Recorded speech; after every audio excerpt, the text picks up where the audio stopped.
Do you think your Raspberry Pi Pico or Pico 2 is secure, even with C code? Think again. In this video, I'm going to show you just how easy it is to extract user credentials straight from flash memory, and how you can fight back using WolfSSL.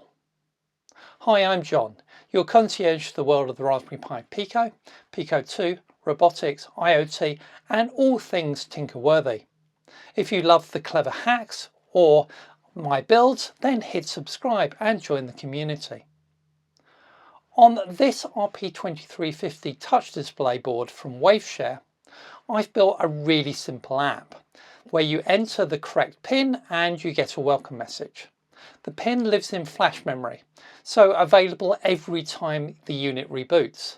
But here's the kicker. Using just 2 desktop commands, I can dump the flash memory and reveal the pin.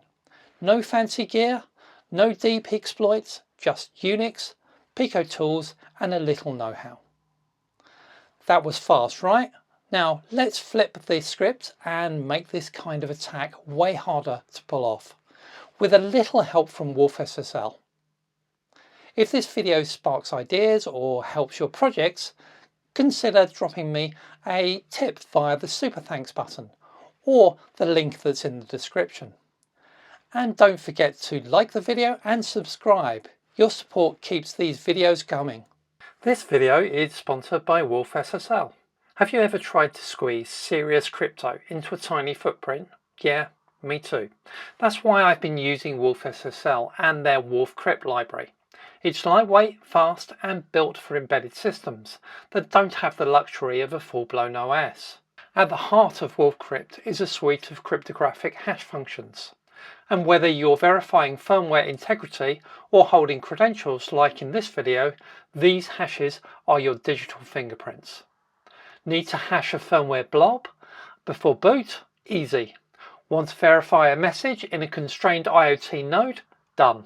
WolfCrypt makes it remixable, portable, and certifiable. If you're building secure systems and want crypto that fits in your pocket, check out WolfSSL and WolfCrypt. I've published the code for all of the examples in this video over on GitHub, and the link is in the description too. So the simple example here is basically just a LVGL application for this Waveshare Touch 2.8 screen. And this is very similar to other examples I've done. All of the code really is in widgets, and widgets actually manage everything, just setting it up. So let's have a look what's going into widgets. So I guess the first thing in here that I've not used on a previous build is that I'm going to actually set up a, where is it? Here we go. A button matrix. So the button matrix is what's giving me that keyboard. And I basically have to give that button matrix a definition of what the keys are, which is this definition up here. Apart from that is just a couple of labels on there, one that's going to be the actual digits that we're entering, and one that's a message if we succeed. And that's all that's being set up there. Then we've got the click event management, which is basically just managing where you're adding a letter or a digit to the pin, or deleting a digit, or pushing go. And when you push go, it does a check to see if what you've actually entered and the pins that we've got it entered is actually equal to the true pin that we've actually stored. So what is this pin? How am I doing that? Well, when I initialize, I'm actually using a library called MVS on board, which is non-volatile storage on board, and that's a library actually I wrote myself, but it basically allows me to store variables in the flash. Now I'm using a particularly easy to find format, so I'm storing everything as string, and I'm also storing it with the wonderful characters in front of it saying pin colon, just to make it incredibly easy for me to find it. There will be ways that I can make this a little bit more difficult for me as a hacker, but this makes it particularly easy just for demonstration purposes. But basically, yes, I'm storing that into the flash. So it's only stored once, so the first time it finds that there's nothing in the flash, it will actually store it and put it there, and then every time the Pico reboots after that, it will pull back the same value. So that's all we're doing. There's a really simple app to just demonstrate how easy it is to hack this stuff. So let's make this a lot harder for someone to actually hack this. So what I'm going to do is basically not store that pin. I'm going to store something that's derived from that pin. Now I guess, you immediately think of, well, we could encrypt it. And yes, we could. We can encrypt that pin and we can put it in a encrypted code that we're then holding. But if we're encrypting it, then we need a key because we're going to need to decrypt it. And then we're going to have to store that key somewhere. And that key becomes as sensitive and as easy to hack as the pin was originally. So that's probably not the way that I want to go with this. So if I'm not going to encrypt it, what I'm going to use? Well, the way you generally do this is you use something called a cryptographic hash algorithm, which allows me to take a pin and convert it into a hash code. And that is a consistent algorithm that will always generate the same hash code, and it's a one-way algorithm, so there is no way back. There is no decrypt function. So that's great. So what I can do is I can create a pin and then convert it to a hash code through the hashing algorithm. And then when the user enters a pin, I do the same hash algorithm and then compare the two hash codes. If they're equal, then I know that the pins were the same. So I can do that without ever actually referring back to the original pin. And that's the principle of this. And there are a number of cryptographic hash algorithms available. The one I'm going to use in this video is SHA-256. Now, there is an attack against this because the pin is actually relatively short, and so we can fairly easily build a lookup table of all of the 10,000 pin values and what the hash code is. And then when I look at the hash code, I can just do a lookup of what the pin was and find the pin and then hack it like that. So that's not made this greatly more secure. Can I do anything to make it a lot harder? Yes, I can. What I can do is I can create what's called a salt. So a salt is basically just a random additional number that we're going to add in and put through the hash algorithm at the same time. And we will store that salt in plain text as well as the pin, or as well as the hash code.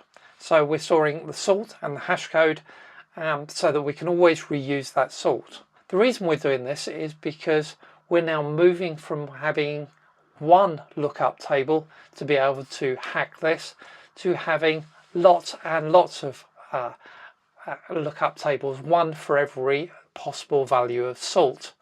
And that makes this really quite infeasible. In fact, if you want to hack it now, what you'd need to do is suddenly extract the salt from our Pico and then actually run a check or dynamically go through every single value of pin on the fly to try and find the pin. Now, of course, you can do that, and it's quite viable to do that, but it's quite a bit of work. And this is all about creating lots more work for a hacker, so it isn't worth the hassle. So the hashing example is very, very similar. In fact, it's got exactly the same UI, exactly the same UI framework, etc. that I'm using with LVGL, etc. The difference here is all about how I am treating that pin and how I'm making that secure. And the way that I'm doing that, well, I suppose I should show you at the very top level, is I've included a library called WolfCrypt, which is really giving me a whole load of capabilities, though I'm only choosing to use SHA-256. The rest of it I'm not actually using at all. But it's that I'm using to then encode and keep things safe. So this time if we have a look at the init code here where we actually create our pin, we're still creating our pin in the same way the first time through, but I'm then going to immediately create a second random piece of information called a salt, and I'm using a combination of that salt and that random number in order to actually store that into a hash code. So I'm generating a hash and I'm storing that in X pin hash, and it's that I'm then storing into my non-volatile storage. Well, that and the salt.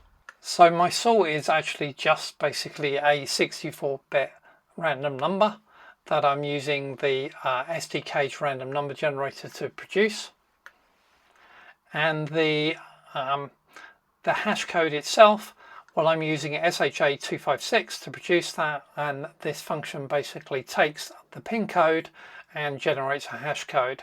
So it's first of all going to put that salt into my SHA-256 hash, then it's going to put the pin in there, and then it's going to finalize that, and that should give us the whole hash. And I'm doing some debug printing in here as well to see what I've done.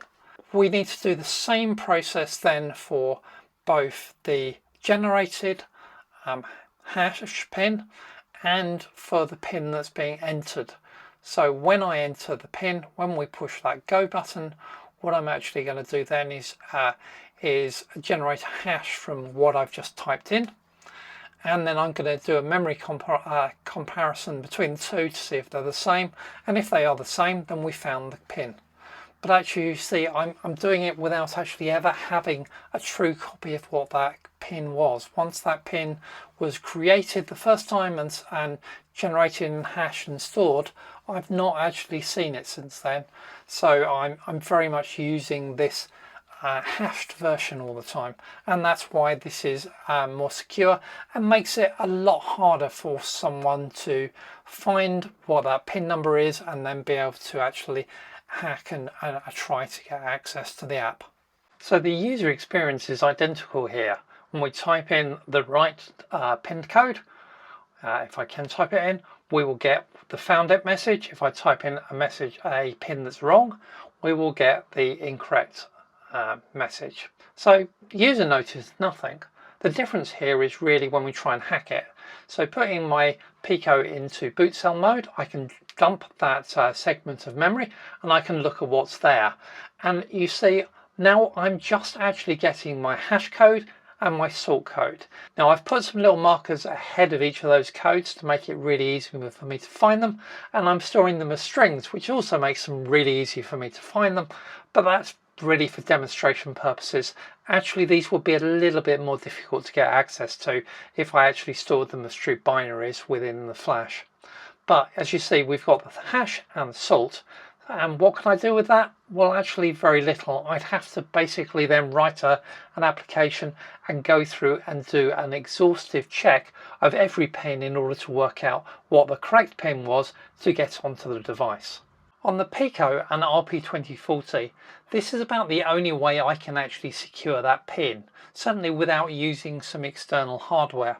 Yes, there are security external devices that I could put on which would allow me to protect this in a better way, but using the processor only, this is about my best bet.